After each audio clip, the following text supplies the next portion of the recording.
जय हिंद। आप सभी साथियों का इंस्पेक्टर फैक्ट्री परिवार में एक बार फिर से स्वागत है। दोस्तों, ग्रामर का पोस्टमार्टम सीरीज को जिस तरीके से आपका प्यार और समर्थन मिल रहा है, उस चीज के लिए सबसे पहले आप सभी का धन्यवाद। और दोस्तों, आज सीरीज का अगला कॉन्सेप्ट हम यहाँ पर सीखने जा रहे हैं और उम्मीद करता हूँ कि ये सारे कॉन्सेप्ट सीखने के बाद में इन कॉन्सेप्ट से रिलेटेड कोई भी क्वेश्चन, चाहे वो किसी भी लेवल का हो, आपका गलत नहीं होगा। दोस्तों, आज का कॉन्सेप्ट देखते हैं कि क्या है, जरा देखिएगा। बहुत इंपॉर्टेंट कॉन्सेप्ट है ये। क्या है कि प्रेपोजिशन का एक कॉन्सेप्ट है ये। क्या कहना चाह रहा है कि एक वर्ड है दोस्तों आपके सामने ये, और वर्ड कौन सा है जरा देखिएगा। वो है आपके पास में एंग्री। इस एंग्री के साथ में तो प्रेपोजिशन का हम यूज करते हैं। ये कौन कौन सा जरा देखिएगा। एक तो दोस्तों हम यूज करते हैं विद का। किसका करते हैं? विद का। और दोस्तों एक हम यूज करते हैं एट का। विद का हम यूज करते हैं पर्सन के लिए, यानी किसी व्यक्ति के लिए, किसी व्यक्ति पर गुस्सा होना। और किसी बात पर अगर गुस्सा होंगे तो आप किसका यूज करेंगे? एट का यूज करेंगे ये।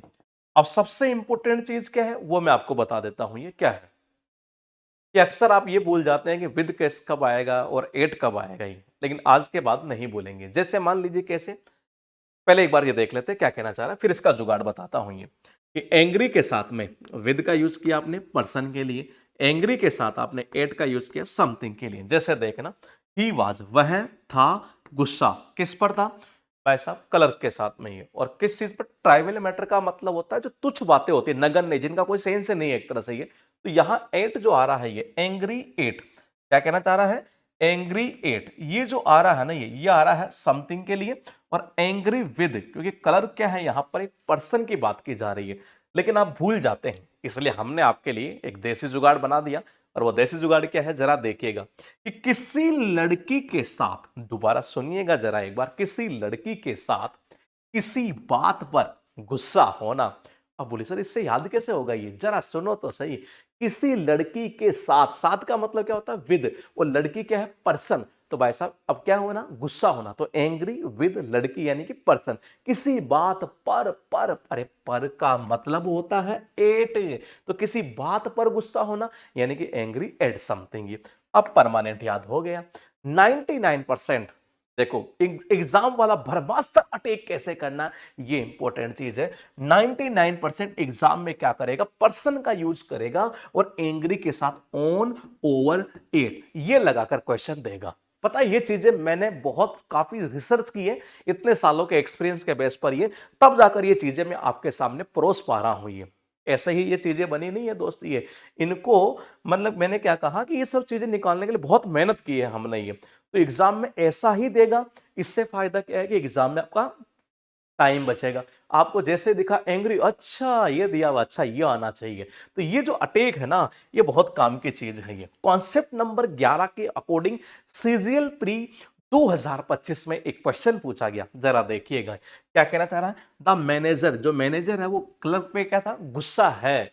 गुस्सा है तो भाई साहब कलर के एक पर्सन है, और पर्सन के साथ में किसका करोगे? रे विद का यूज करोगे। ये तो ओन का थोड़ी ना करोगे। तो विद कहां पर है? ये रहा। कर दो आपका आंसर कौन सा? से वाला। मैंने कहा ये पीवाईक्यू का है, और पीवाईक्यू बहुत सारे पूछे हुए। ध्यान रखना, मैं तो ये सीरीज आपकी 10 से 12 मिनट वाली एक सीरीज इसलिए लेके आ रहा हूं ताकि आपको ये कॉन्सेप्ट आपके दिमाग में चले जाए। अगर मैं इन्हीं के क्वेश्चन कराने लगूं नहीं है तो ये पूरा डे, कम से कम 1.5 घंटे की क्लास बन सकती है। इन्हीं एंग्री विद के साथ बहुत सारे क्वेश्चन एग्जाम में पूछे गए हैं। ये देखिएगा, द प्रिंसिपल, जो प्रिंसिपल था वो क्या था? बहुत ज्यादा था। क्या था? गुस्सा। किससे था भाई? लड़कों से। वैसा लड़का क्या? पर्सन है। तो मैंने कहा पर्सन के लिए ओन का यूज नहीं होता है, किसका यूज होगा? विद का यूज करेंगे। आपका आंसर बी वाला। The customer was angry over the cashier. देखिएगा, कस्टमर क्या था भाई? गुस्सा था। किस पर? कैशियर पर। अरे भाई कैशियर क्या है? पर्सन है। तो पर्सन है तो भाई ओवर नहीं, विद का यूज करो। ये अब बताओ, इतना इजी वे में अगर कोई आपको पढ़ा देगा तो फिर आपको दिक्कत ही नहीं आनी है दोस्तों। ये जरा देखिएगा, रिटर्न, रिम्बर्स, रिवर्ट, रिस्टोर, इनके साथ कभी भी बैक का यूज नहीं किया जाता है। सर बोले ऐसा क्यों? ऐसा इसलिए क्योंकि री का मतलब ही क्या होता है? दोबारा होता है, फिर से होता है ये। तो भाई साहब जब आपने पहले ये बता दिया कि इसके आगे री लिखा है, री लिखा है, री लिखा है, तो री मतलब फिर से, वापस, वापस यानी कि बैक। तो इसका मतलब बैक का यूज करेंगे नहीं इनके साथ में। ये इसी से रिलेटेड एक क्वेश्चन पूछा गया, अभी बताता हूं कहां पूछा। ये पहले देखो इसको। I will return back in 5 minutes, कि मैं कितने 5 मिनट में वापस वापस लौट आऊंगा। मैंने कहा भाई इसका मतलब ही होता है ये वापस ही है, तो इसका ये बैक का यूज नहीं करेंगे आप। अब देखिए, अच्छा ये भी मैं आपको बता दूं एक बार, ये कि याद कैसे करना है। मान लीजिए अगर आप भूल जाए कि सर कैसे यूज नहीं होगा, तो हमने ब्रह्मास्त्र वाला एक जुगाड़ लगाया। यहां पर देखिएगा इन वर्ड्स में क्या आ रहा है, री, और जिसका मतलब ही होता है फिर से या बैक। तो भाई साहब जब इसका मीनिंग यही निकलता है तो वापस से वर्ड आप क्यों यूज करेंगे। ये आपको इस तरीके से पढ़ा दूंगा ना ग्रामर कि कभी आप भूलेंगे नहीं है। जरा देखिएगा, ये मैंने कहा कॉन्सेप्ट नंबर 12 क्या कहता है आपका, जरा देखिएगा। ये कहना चाह रहा सीजीएल प्री 2025 में ये क्वेश्चन पूछा गया। मैं फिर कह रहा हूं सारे कॉन्सेप्ट आपको मैं ये दिखाना चाह रहा हूं कि ये वही चीजें हैं जो मैंने पहले भी पढ़ाई थी और आगे भी वही चलेगी ये। और आप देखिएगा कि यही कॉन्सेप्ट आपके एग्जाम में बार बार रिपीट भी होते हैं। ये देखिएगा, दी रिटर्न बैक, अरे भाई रिटर्न के साथ बैक नहीं आएगा यार, तो बैक नहीं आएगा, यहां भी बैक हटा दो। मैंने कहा यहां हटा दो, रिटर्न टू क्या है, होम की बात कर रहा है ये। वैसे टू आएगा भी नहीं होम के साथ में ये। मैंने कहा ये भी हटा दो। ये आपका आंसर कौन सा, सी वाला हो जाएगा। अच्छा, रिटर्न टू होम, देखो जनरली होम और हाउस में अगर डिफरेंस करें, होम के साथ हमारी फीलिंग जुड़ी होती है, इमोशन जुड़े होते हैं। ये हाउस एक तरह से एक जो हाउ घर होता है कि रहने के लिए ये है। तो यहां पर जनरली बात किसकी कह रहा है कि इवेंट के बाद वो कहां लौटे, एक तरह से अपने घर पे लौटे, तो घर जो घर की बात कर रहा है, कोई शरण स्थल की बात नहीं करी है। तो आंसर कौन सा होगा, ये सी वाला होगा।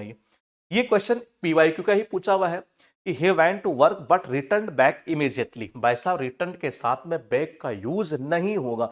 अगर आप इस परिवार पर नए हैं तो इस चैनल को सब्सक्राइब कीजिएगा, लाइक करिएगा और दोस्तों अपने दोस्तों का शेयर करिएगा। यकीन मानिए आपका एक शेयर मेरा मोटिवेशन बढ़ा देगा। ये तो देखिएगा रिटर्न के साथ में किसका, बैक का यूज नहीं होता। आंसर ए कर दो जी।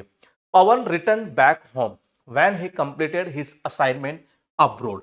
तो देखो जी पवन क्या घर लौटा जी, तो वैसा रिटर्न के साथ बैक नहीं आएगा, हटा दो। चलो जी, क्वेश्चन ऑफ द डे। और ये क्वेश्चन पता है कहां पूछा है, ये सीजीएल मेंस 2025 में पूछा हुआ क्वेश्चन है। मैं चाहूंगा कि आप में से कौन इसका आंसर देगा, लेकिन ये क्वेश्चन है फ्रेजल ऑफ, क्योंकि फ्रेजल ऑफ का रोल एग्जाम में बहुत ज्यादा बढ़ा दिया है पहले के मुकाबले में। अगर हम देखें टीसीएस के मुकाबले से एडुकेटी अगर हम कंपैरिजन करते हैं, तो एडुकेटी ने वाकई में फ्रेजल ऑफ का रोल बढ़ाया है। ये पूरे पेपरों को जब छाना तो वाकई में फ्रेजल ऑफ का हद से ज्यादा रोल बढ़ा दिया गया है। ये तो दोस्तों आप मुझे इसका आंसर कमेंट करेंगे और फिर मैं आपको इन सबको जुगाड़ वाले तरीके से एक बार एक्सप्लेन करूंगा कि आप फ्रेजल ऑफ को भी जुगाड़ वाले तरीके से कैसे याद कर सकते हैं। जो जो कमेंट करेगा उसका रिप्लाई प्रॉपर जाएगा दोस्तों ये। और नए हो या पुराने हो, शेयर करते रहिएगा। 1 मिनट आपका लगता है दोस्तों ये, जिससे कि मुझे भी एक मोटिवेशन मिलेगा कि हाँ, बच्चों को कुछ फ़ायदा हो रहा है।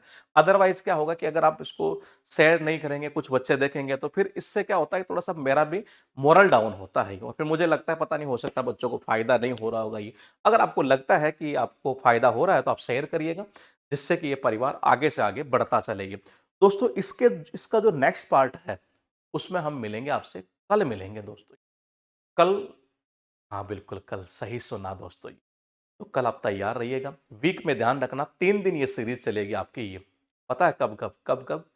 ट्यूसडे चलेगी, वेडनेसडे चलेगी, थर्सडे चलेगी और फ्राइडे, सैटरडे, संडे वोकेब का एडवांस जुगाड़ नहीं, एडवांस देसी जुगाड़, वो सीरीज चलने वाली है ये। तो आपके लिए ये 2 सीरीज में लेकर आया हूँ और यकीन मानिए आपको बहुत मजा आने वाला है ये। मैं मिलूंगा एक बार फिर आपसे, तब तक के लिए जय हिंद, राम राम सा।